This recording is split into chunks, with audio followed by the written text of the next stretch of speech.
Bismillahirrahmanirrahim. Alhamdulillah wassalatu wassalamu ala Rasulillah wa ala alihi wa sahbihi wa man tabi'ahu hudah.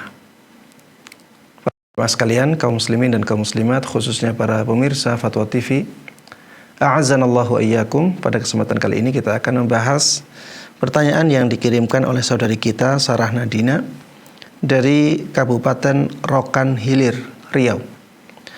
Pertanyaannya, Assalamualaikum. Waalaikumsalam warahmatullahi wabarakatuh. Bagaimana hukumnya jika seorang anak perempuan dinikahkan oleh ayah kandungnya? Sepengetahuan anak seperti itu. Tetapi anak tersebut punya keraguan. Apakah itu ayah kandungnya ataukah tidak? Maksudnya ataukah ini ayah biologisnya saja? Tetapi keluarga tidak mau memberitahu.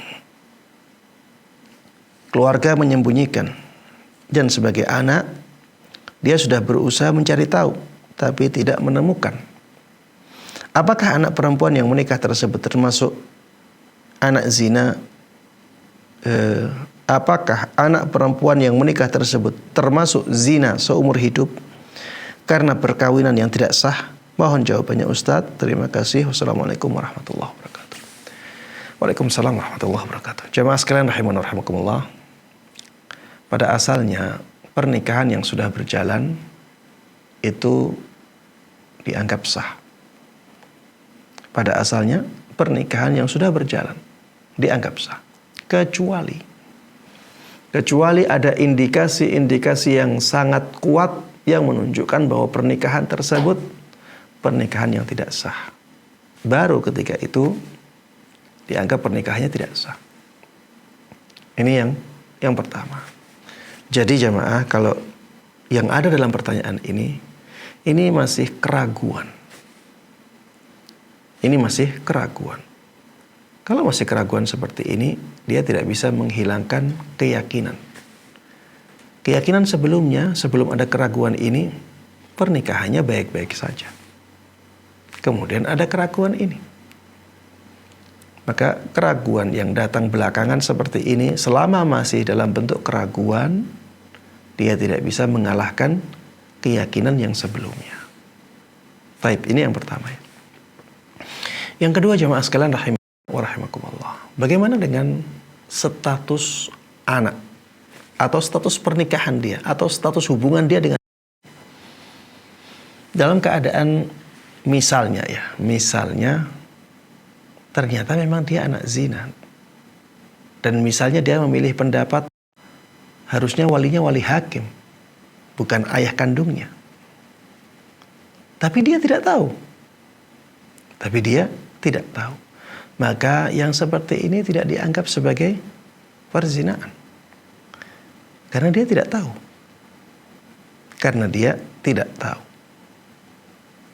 Dan Allah Subhanahu wa taala memaafkan kesalahan dia yang seperti itu karena ketidaktahuan dia. Ya, walaisa 'alaikum junahun fima akhtatum bi. Tidak ada dosa bagi kalian apabila kalian salah dalam melakukan sesuatu, maksudnya salah tanpa sengaja. Walakin ma ta'ammadat qulubukum. Dosa itu ketika hati kalian sengaja melakukannya. Taib. Yang berdosa orang tuanya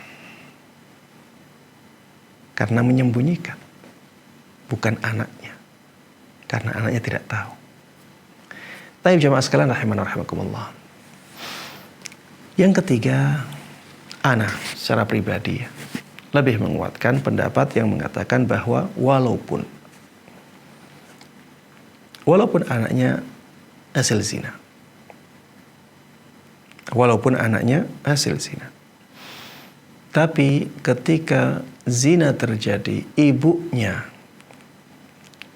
tidak berstatus sebagai istri orang lain. Ibunya tidak berstatus sebagai istri orang lain. Dan ayahnya menginginkan anak tersebut dinasabkan kepadanya. Dia mengakui sebagai anaknya sendiri. Maka ana memilih pendapat yang mengatakan bahwa dia menjadi anak yang syar'i. Ya, dia menjadi anak yang syar'i. Ini pendapat yang dikuatkan oleh beberapa ulama dari generasi tabi'in. Ya. Ini juga pendapat dari Syekhul Islam Ibnu Taimiyah. Ini pendapatnya Ibnu Qayyim, muridnya Syekhul Islam. Ini juga pendapat yang dikuatkan oleh Syekh Muhammad Ibn Shalih Al-Utsaimin.